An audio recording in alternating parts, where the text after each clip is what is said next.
Hi, this is A.R. Robbins, short story writer and poet, and I am speaking to you from an empty classroom with its infinite Wi-Fi because my home has no Wi-Fi right now, and I am a teacher who has to correspond with students and also correspond with our readers, right? So I came to this empty classroom to get some beautiful internet. Today, I'm going to read to you an excerpt from Moon City Review of a story that I have published there titled When I Need It.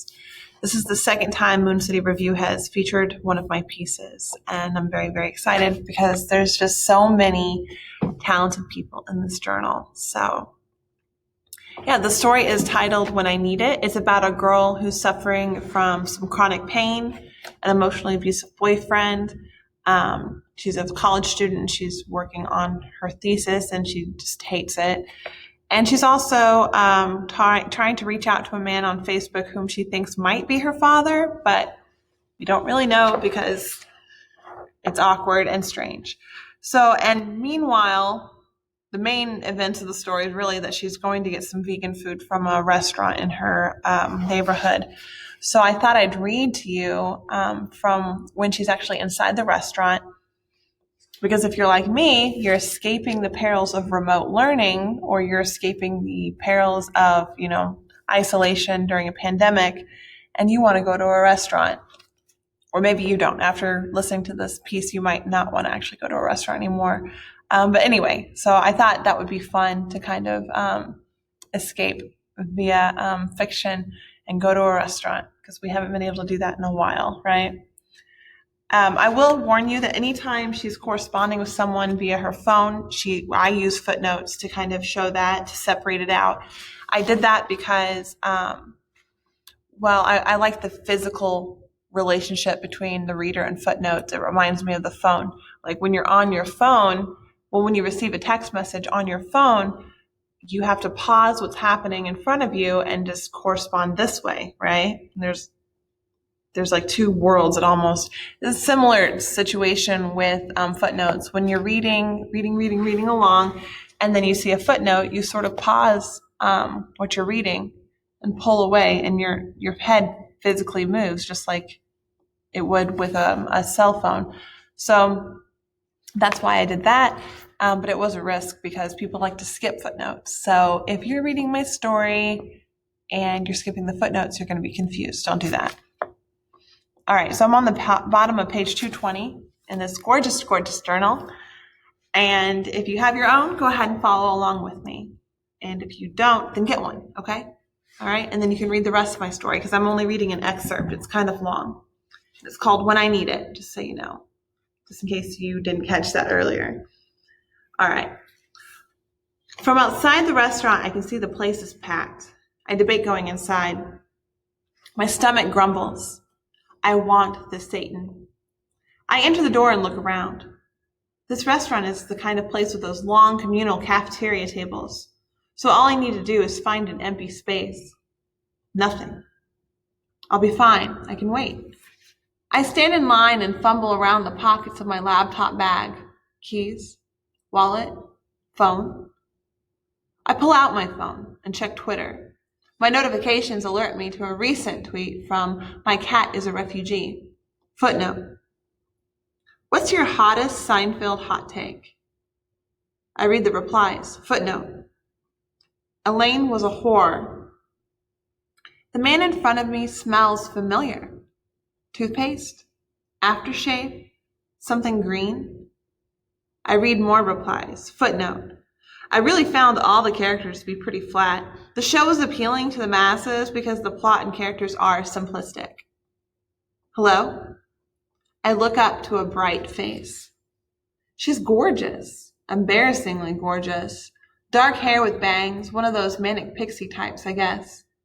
I'm suddenly very aware of my outfit. Black sweatpants and a university t-shirt. I haven't combed my hair. I come here all the time. Who is this girl? Yeah, I'd like a bottomless coffee. Would you like to purchase one of our new biodegradable cups? Those cups will eventually be in the landfill with the plastic.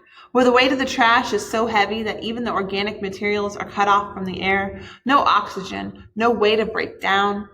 These supposedly biodegradable cups are just capitalism's way of profiting from our society's collective angst about the mounds of trash being swallowed by fish in the ocean.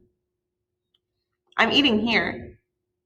She swings her arm out in front of her like Vanna White, referring to the crowd of people around us. She's right, but I don't want to leave. I'm already here.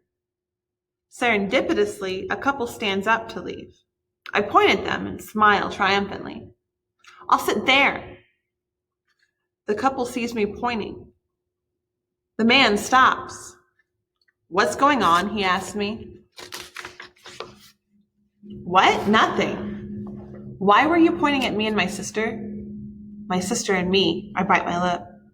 I wasn't pointing at you. The cashier chimes in. Yes, you were.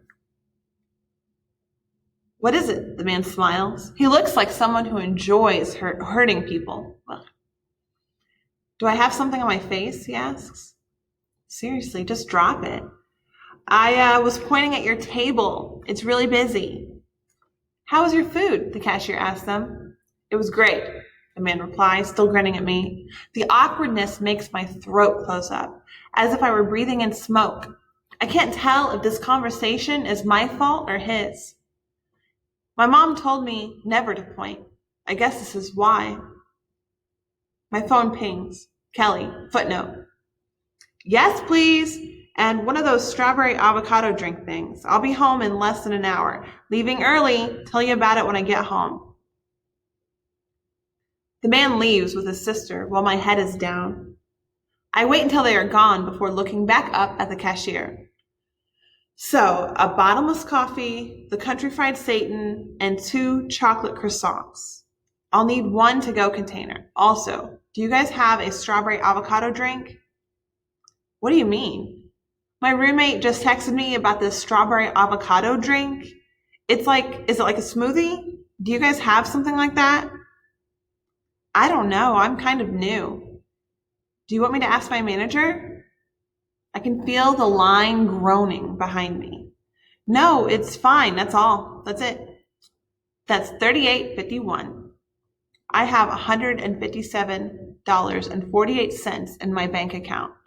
What am I doing here? She hands me a number, 23. I grab a white porcelain cup and head to the row of coffees lining the wall to my left. All fair trade with quirky, stupid names. Not your grandma's coffee. It's a beautiful day. The perks of being a wallflower.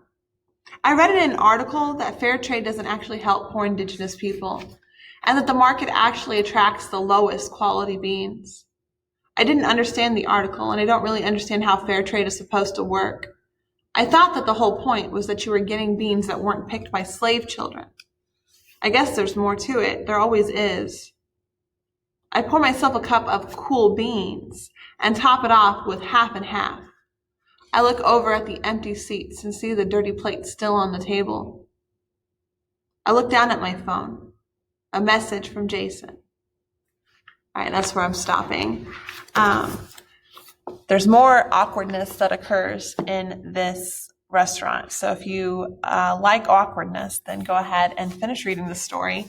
And hopefully maybe I've convinced you that restaurants aren't so great, right? There's a lot of awkward, terrible conversations and anxieties that flare up when you're inside of a restaurant, right? So even though this pandemic has been truly awful, maybe we can take some peace in the fact that we don't have to correspond with unpleasant people, at least not at restaurants.